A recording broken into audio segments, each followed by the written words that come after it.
দর্শক শ্রোতা, এই মুহূর্তে আমি দাঁড়িয়ে আছি ঢাকা মহানগরীর মিরপুর 1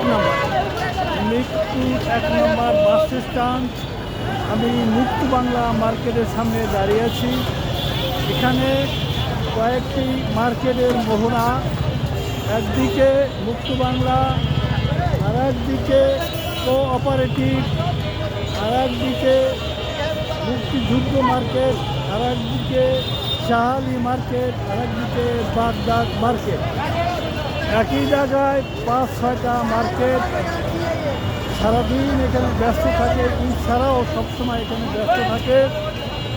আর প্রতিটি মার্কেটে দেখা যাবে দোতলায় হয়তো গার্মেন্টসের দোকান, তাছাড়া 8তলা, 10তলা, 15তলা প্রত্যেকটি মার্কেটে বিভিন্ন ধরনের কার্যক্রম। কোনোটায় লাগেজ বিক্রি হয়, কোনোটায় ক্রোকারিজের মাল, কোনো জায়গায় রিপেয়ারিং করা হয়, কোনো জায়গায় মোবাইল সার্ভিসিং।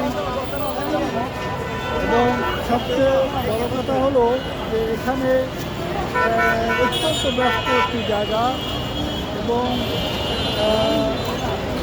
মুক্তিযুদ্ধ market, Shah Ali market, cooperative market. এবং এটার বৈশিষ্ট্য হলো প্রত্যেক মার্কেটের উপরে নামাজের ব্যবস্থা আছে এবং মহিলাদের নামাজের ব্যবস্থা আছে, রমজানে ইফতারের ব্যবস্থা আছে। এবছর আপনারা নিশ্চয়ই লক্ষ্য করেছেন যে নতুন সরকার ক্ষমতা আসছে, বিএনপি সরকার ক্ষমতা আসছে, তারেক রহমানের সরকার ক্ষমতা আসছে।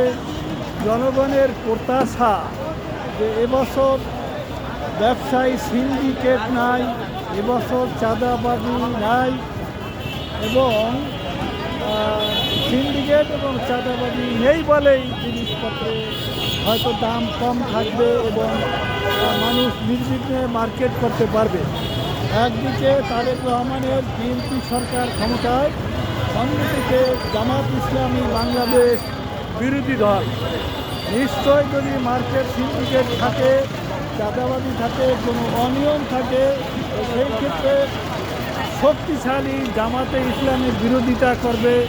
তাদের বিরোধিতার ফলে বিএনপির ভিতরে বা কোনো সন্ত্রাসী চাঁদাবাজি যদি থেকে থাকে কোথাও, তারা এই শক্তিশালী বিরোধী দলের কারণে তারা চাঁদাবাজি বা অন্যায় কাজ করতে পারবে না। আশা করি মানুষ অত্যন্ত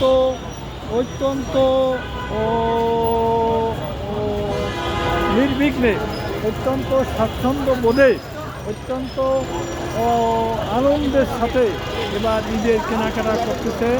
পরবর্তী আপডেট দেখার অপেক্ষায় থাকুন। সে পর্যন্ত ভালো থাকুন।